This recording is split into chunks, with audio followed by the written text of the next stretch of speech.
Halos 200% ang itinaas ang bilang ng mga kaso ng dengue sa Quezon City kumpara sa datos sa parehong panahon noong nakaraang taon. Nagsasagawa naman ng mga hakbang ang lokal na pamahalaan para pigilan ang pagkalat pa ng sakit. Yan ang ulat ni Vel Custodio. Nagdeklara ng dengue outbreak ang Quezon City Health Department dahil sa patuloy na pagtaas ng kaso ng dengue sa lungsod. Pumalo sa halos 2,000 ang kaso ng dengue sa Quezon City simula Enero. Mas mataas ito ng halos 200% kung ikukumpara noong nakaraang taon sa parehong panahon. Mga bata ang karamihang nagiging biktima ng dengue. Nasa edad 5 hanggang 17 taong gulang ang nakapagtala ng pinakamaraming kaso sa Quezon City na umabot sa 58%. 3 araw na nakakonfine sa ospital ang 17 taong gulang na high school student na ito na nag-aaral sa QC. Lagnat, masakit yung parang may kilay ako sa buto, gano'n. Mga 1 linggo na rin. Ilan sa mga early signs ng dengue ay lagnat na maaaring umabot ng 40 degrees Celsius, rashes o pamamantal, at pananakit ng ulo, partikular sa likuran ng mata. Lumalala na ang dengue kung may pagdurugo na sa gilagid at sa inilalabas sa dumi. Hinala ng pasyente, sa eskwelahan niya nakuha ang dengue.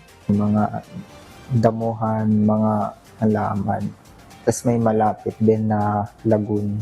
Ang tinitignan namin yung mga consistent na pag-ulan. Nag-increase yung mga breeding sites sa ating kapaligiran sa Quezon City. Yung maraming breeding sites, maraming lamok, at posibleng nagdadala ng dengue virus.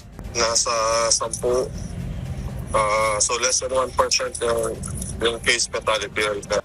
Bilang agarang aksyon ng lungsod, nagsasagawa na ng fogging at spraying ang mga barangay, partikular sa mga barangay sa QC na nakapagtala ng pinakamataas sa kaso ng dengue, kabilang ang batasan na nakapagtala ng 133 dengue cases, sinundan ng payata sa may 100 cases, at Commonwealth na may 92 na naitalang kaso ng dengue. Binuksan na rin ng mahigit 60 health centers sa Quezon City araw-araw pati tuwing weekend. Libre rin ang dengue test kit sa mga health centers at ospital. Nagsasagawa na rin ng information campaign ng Quezon City para sa iwas dengue tips, kagaya ng paghanap at paglinis sa mga pinamumugaran ng lamok, pagsuot ng long sleeves, paggamit ng mosquito repellent, at pag-inom ng tubig. Kaugnay nito, tuloy-tuloy din ang kampanya ng Department of Health kontra dengue, lalo na ngayong maulan ng panahon sa ilang bahagi ng bansa. Base sa huling tala ng DOH simula January 1 hanggang February 1, 2025, mahigit 28,000 na ang kaso ng dengue sa buong bansa. Mas mataas ito ng 40% kung ikukumpara noong nakaraang taon sa parehong panahon.